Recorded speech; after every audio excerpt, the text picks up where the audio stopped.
nag di leen ziar bu wér mais c'est que sëy dafa am bàmmeelu bi te ñu bari dañ ko comprendre noonu parce que suturaal sa bopp weesuwul nga jël sa jabar boo ñàkk suturaal sa bopp weesuwul nga jël sa jabar dóor ko yow sa jabar boo ko toroxalee toroxal nga sa bopp boo ko suturaalee suturaal nga sa bopp te nit ki amul lu dul jabaram parce que man damay ne ki nga yeewu ki nga xam ne boo yeewoo yow moom ngay njëkk a gis booy tëdd moom ngay mujjee gis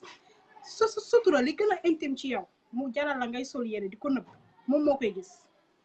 moom moo la xamal sa lépp koo xamante ne yow tey jii mënoo ko jaay dara kon yow kooku suturaal ko mu suturaal la jigéen ñi tamit dañu naan violence faite aux femmes dëgg la de jigéen laa mais am na jigéen yoo xamante ne seen jëkkër bu leen dóoree ci ñoom la du lenn waralu ko nag lu ñaaw làmmiñ wax ju bon tontu góor day wax ak ñoom am na góor yoo xam ne musuñu dóor jigéen ju bon ñoo tax ñu yëkkati seen loxo def ko jigéen parce que xamuñu ko yaageewuñ leen ko mais dafa am jigéen ñoo xamante ne seen làmmiñ ñaw na ñaw goo xam ne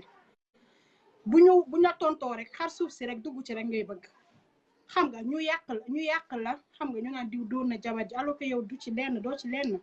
jigéen ñi nañuy rafetal seeni kàddu jëmale sa borom kër mooy sa àjjana sa borom kër mooy sa kilifa jigéen day am teggin boo bëggee njaboot gu barke da ngay am teggin parce que lu xew yaaja la ñuy wax defe naa nag góor gu bëgg jabar ju baax di nga xool ca ndayam loolu bañ ko fi bàyyee ba tey façon jabar bu ne la gars yi di takk jabar nag la nga ut ca moom rek nga cay fekk bu dee taar ba rek la ca intéressé taar ba rek a fay des